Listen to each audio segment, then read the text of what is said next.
Happy డేస్‌లో పాట ఎంతమందికి గుర్తుందండి? ఆ రోజులు మళ్ళీ రావు. ఆ పాట ఎవరు రాసారో కానండి, అస్సలు సూపర్‌గుండిద్దండి. ఎందుకంటే, ఆ రోజులను గుర్తు చేసుకునే వాళ్ళు కూడా ఇంకా ఉన్నారా అనేసేసి అనిపిస్తుంది. చాలామందికి కూడా చైల్డ్ మెమరీస్ అనేది కంపల్సరీగా గుర్తుంటాయి. చైల్డ్ మెమరీస్ ఇప్పటికి కూడా నాకు బాగా గుర్తున్నాయి. 90స్ వాళ్ళకైతే అసలు ఇవన్నీ ఏమున్నాయండి అసలకి. ప్రజల మధ్య ప్రేమలు, ఆప్యాయతలు, అనురాగాలు, అందరు కలిసిమెలిసి ఉండటము, సాయంత్రము 7, 9 గంటల దాకా కూడా రోడ్ల మీద అందరు మగవారు కూర్చొని మాట్లాడేవాళ్ళు. లైట్ల కింద ఆడవాళ్ళు కూర్చొని మాట్లాడేవాళ్ళు. చిన్నపిల్లలు అనుకోండి 6 గంటల నుంచి లైట్ల కింద ఆటలాడుతూ అవన్నీ ఎన్ని మెమరీస్ అండి.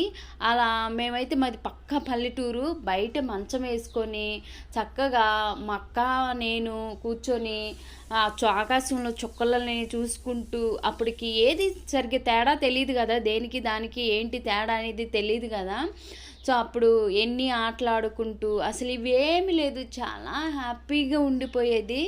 వర్షం వచ్చిందంటే మనకి మొదటగా గుర్తొచ్చేది మొక్కజొన్నలు అలా పొయ్యి మీద కాల్చుకొని తింటే ఎంత బాగుండిద్దోనండి. ఇంకా ఉప్పు శనగలు బాగా వేయించి ఆ చలికి ఆ వర్షానికి తినేవాళ్ళమి. ఇంకోటి మెయిన్ మినుములు కూడా వర్షం వచ్చినప్పుడు చక్కగా ఏపుకొని ఆ మినుముల్ని అలా తినేవాళ్ళమి. ఇవన్నీ కూడా చాలా చాలా మెమరీస్ చాలా ఉన్నాయండి. మాకప్పుడు గ్యాసులు అవి ఏమి ఉండేది కాదు. మనకి పొయ్యిల తర్వాత ఊబర్ పొయ్యిలు అంటే మనకి పేడ గ్యాసులు ఉండేవి. మేము ఎప్పుడు చాలా సంవత్సరాలు పొయ్యిలే ఉండేవి. వర్షాలు పడిందంటే అసలుకి ఆ గోని సంచుల్ని మా సంచిలాగా చేసుకొని నెత్తి మీద పెట్టుకొని ఆ మొక్కజొన్న పొత్తిని నోట్లో బాగా తింటూ అలా వెళ్ళిపోయే వాళ్ళం అనమాట. కాలువల్లో నీరు పారుతూ ఉంటే అక్కడ ఆడుకుంటూ వెళ్ళిపోయాం. అప్పుడు మాకు గొడుగులు కూడా ఉండేవి కాదు.